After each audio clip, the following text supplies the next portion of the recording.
uzahlulile. Bathi labantu sayibona sizintethe, sabona ukuthi ngeke sithole lelizwe ngoba nasemehlweni abo saba zintethe. Abazalwana bayizwa lento. Nkosini, yithi sayibona sizintethe. Wavele na kanjani nasemehlweni abo. Bishop savela sizintethe.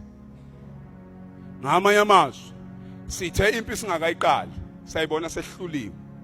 Nalabo okumele silwe nabo emehlweni nabo bavele babona sebehlulile. So uma uzahlula wena kuqala na kanjani ngeke uphumelele. Abantu abaningi hayi bazalwane, abantu abaningi abathakathiwa ngikusho lokho. Abantu abaningi abathakathiwa kodwa abawakholwa amandla loJesu abahamba naye. Hayi ngoba wayeke ukusukela abathakathi yeke ukuhamba ucinga into engekho. Into eshoda kuwe ukuguqulwa kwesimo sengqondo. Uzazi ukuthi wena ungumnqobi, uzazi ukuthi wena umuntu wombuso, uzazi ukuthi wena unegunya ngoba umuntu onegunya noma isimo singakamvumela kodwa igunya lakhe liyamsebenzela. Ingakho kwezinye indawo ebukhosini uma siqhamuka kuthiwa ngekumulayini ngoba unegunya. Khona indawo uma ufika uzokuthiwa ngekwazi kumlayini ngoba unegunya.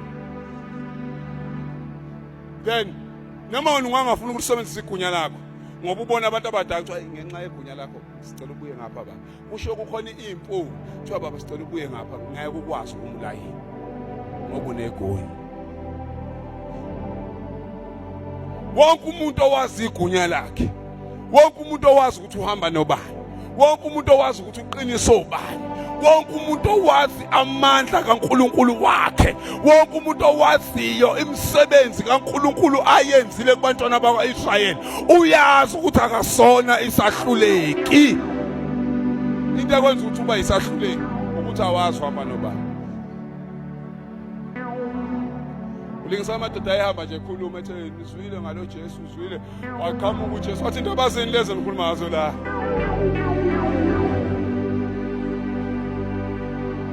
Hamba ahlebe onkuzimalanga. Yabona Jesu uzwile ngayo. Phela lo Jesu wathi uzobhilisa ithempeli elivuse, lo Jesu wathi uyinkosi wavela waqhamuka uJesu into abazini lezi. Enixoxa ngazo bathi ubungakezwa.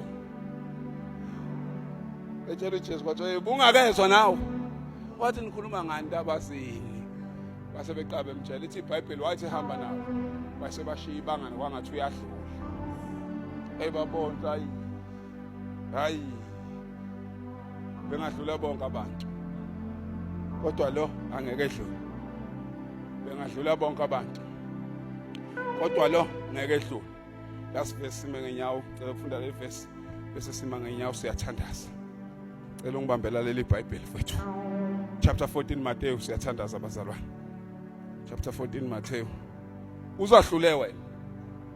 Lo myalezo nje ngizowushiya abazalwane. Uzahlule wena. Ingakho ubona izinto zakho ingalo. Duna ukuthi abanye abantu sikusho ngathi akakuniki CV manje. Yazi ukubona CV bhalo umuntu awuqeda uthi ubetriki.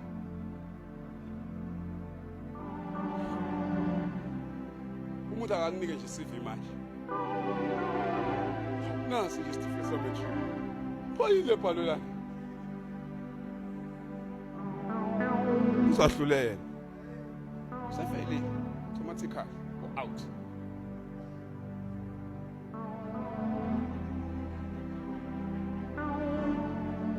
Omunye umtshele yazi mfethu Nkosini ila wa translate la translate bayaqasha manje umsebenzi akanayo ifoni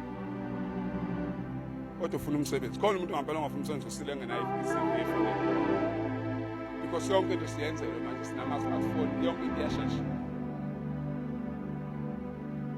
Angikhulumele phansi ngingathethi mangathatha ifoni yakho ikhipha unayo sho wait ifoni suyishulile angukuphatha kwe-PDF awunayo awazi na ukuthi okwenzani. Uma ufuna ukuscan usuka la uye edrobheni uyoscan kodwa uphethe iscan esandleni ngoba akekho umuntu ophatha i-smartphone engasona iscan. Once nje waphatha i-smartphone then iscanner leso bathi wena uyibuke ngisubuyele kangaka kuma internet cafe uyoscan. Kanti ungaqashelwa lokho uSlim uyayibona nje uyayibona. Uyafonela kufuneka CV manje awungisala lapho ngithatha kafe ngisawuskena bese ngiyifaka efonini bese ukusendela.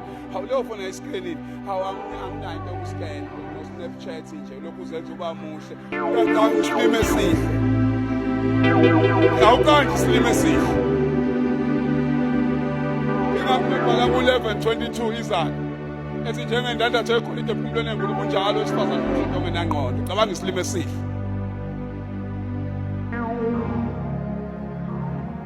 Unawonke ama-Snapchat azokushintsha amanye kwenza ikhehla, amanye kufaka izinto zamakanti, amanye kwenza impandla, amanye kwenza umlomo omkhulu, kodwa i-PDF no wait awukho isilima.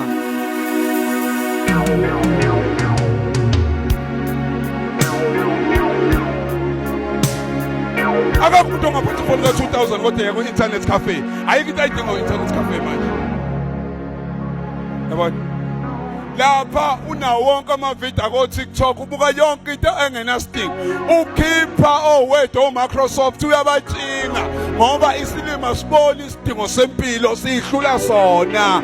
Kodwa efonini yakho ugxisha izinto engenasidingo.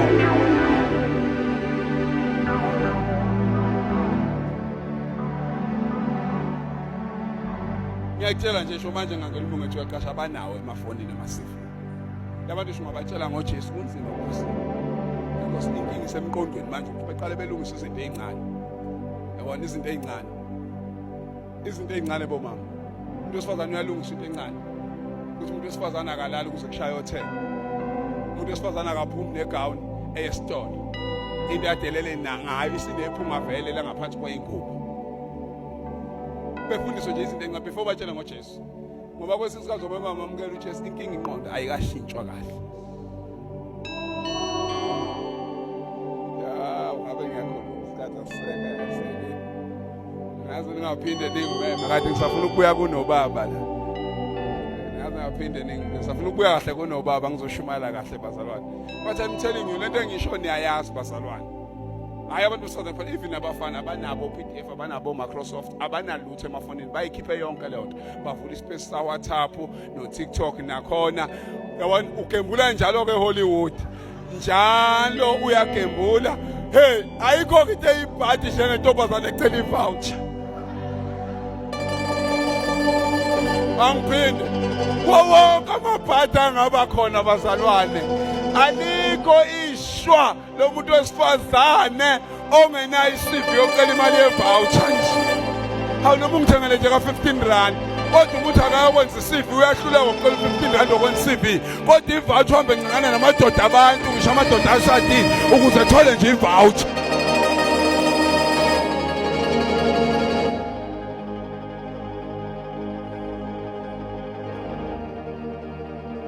Lezi inkunzi lesi. Okay, ngifuna sithandaze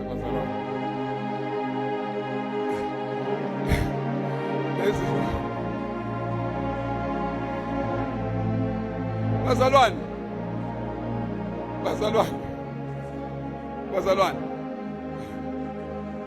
Bazalwane, I'm telling you. Niyenza umsebenzi wethu ubenzima. Nkosini, ngeke ngatshela abanye kodwa anginankinga ngoba ngikhuluma iqiniso.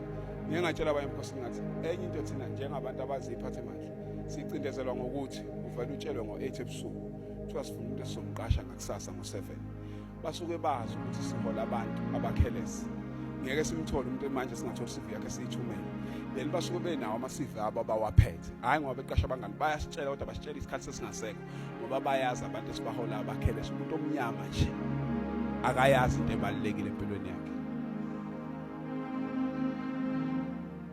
Ngathi ngelila ngikhuluma ngathi isitha esiyingozi Nkosini ukulwela umuntu omnyama. Ngeke umlungu ebe isitha nomuntu omnyama. Kanjani ukhuluma nje ukuthi unoJeni banje UN bani phikisana into engasiza. Ngeke umlungu ebe isitha somuntu omnyama. Umuntu omnyama. Nethwayo ubona yonke inkampani yomuntu omnyama uzokuthiwa abantu abamnyama baholile. Kodwa basebenzile. Because isitha somuntu omnyama umuntu omnyama. Kodwa abamnyama babona ukuthi izitha zabo ibona.